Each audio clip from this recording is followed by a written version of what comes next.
और उसे कच्चे घड़े के समान फोड़ डालूं। मैं सुमेरी पर्वत को मूली के समान तोड़ सकता हूँ। हे भगवान, आपके प्रताप की महिमा से यह बेचारा पुराना धनुष तो क्या वस्तु है। हे नाथ, ऐसा जानकर आज्ञा हो तो कुछ खेल करूं, उसे भी देखिए। कमल की डंडी के समान धनुष को चढ़ाऊं और 100 योजन तक लेकर दौड़ा चला जाऊं। हे नाथ, आपके प्रताप के बल से धनुष को कटफूल की डंडी के समान तोड़ डालूं। जो ऐसा न करूं तो प्रभु के चरणों की सौगंध खाकर कहता हूं कि फिर मैं धनुष को हाथ में न पकड़ूंगा। जब लक्ष्मण जी ने क्रोध के साथ यह वचन बोले, तब पृथ्वी हिलने लगी और दिशाओं के हाथी कांप उठे। सब लोग और राजा डर गए।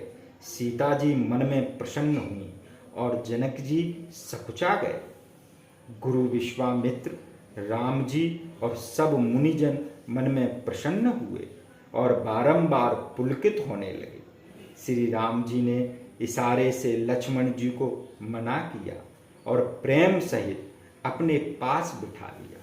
विश्वामित्र शुभ समय जानकर बड़ी प्रेम भरी वाणी से बोले, हे राम, उठो, शिव धनुष तोड़ो और जनक जी का संताप दूर करो। गुरु के वचन सुनकर चरणों में सिर नवाया। उनके मन में हर्ष शोक कुछ भी न हुआ। वे अपने खड़े होने की शान से जवान सिंह को लज्जित करते थे। उद्याचल रूपी मंच पर बाल सूर रूपी रामचंद्र जी के उदय होते ही संत जन रूपी कमल खिल गए और भौरे रूपी नेत्र प्रसन्न हो गए।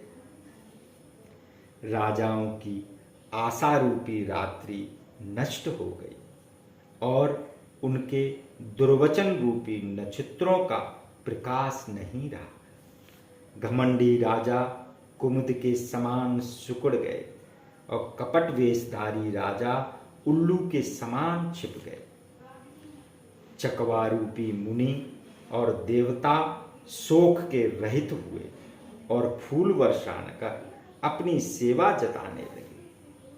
श्री राम जी ने गुरु के चरणों की वंदना कर प्रेम सहित मुनियों से आज्ञा मांगी।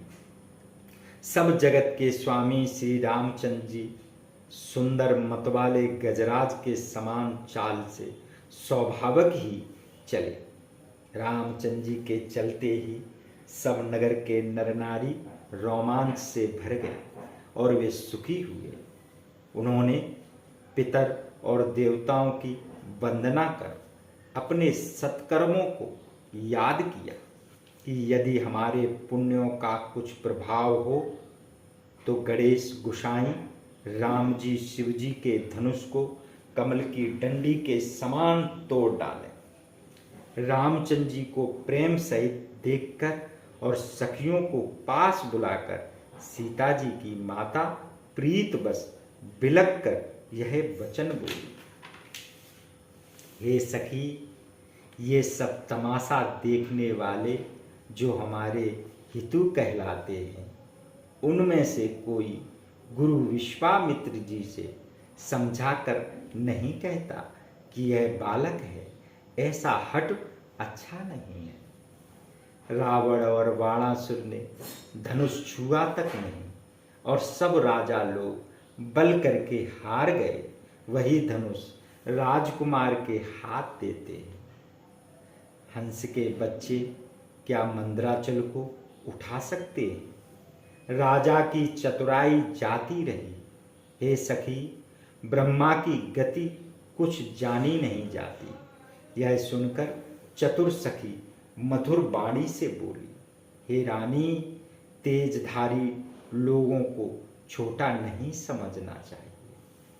कहाँ तो अगस्त मुनि और कहाँ अपार समुद्र, उन्होंने उसे सोख लिया, जिससे सब संसार में उनका सुयश फैल रहा है। सूर्य मंडल देखने से छोटे प्रतीत होते हैं, परंतु उसके उदय होने से त्रिलोक का अंधकार दूर हो जाता है। मंत्र बहुत छोटा होता है, परंतु ब्रह्मा विष्णु महेश आदि सब देवता उसके अधीन होते हैं। महामत वाले गजराज को छोटा अंकुश वश में कर लेता है। कामदेव ने फूलों का ही धनुष लेकर सब भुवनों को अपने बस में कर रखा है। हे देवी, ऐसा जानकर संशय छोड़ दो। हे रानी, राम जी इस धनुष को अवश्य तोड़ेंगे। सखी के वचन सुन रानी को विश्वास हुआ, दुख दूर हो गया और श्री राम जी के प्रति बहुत प्रेम बढ़ा।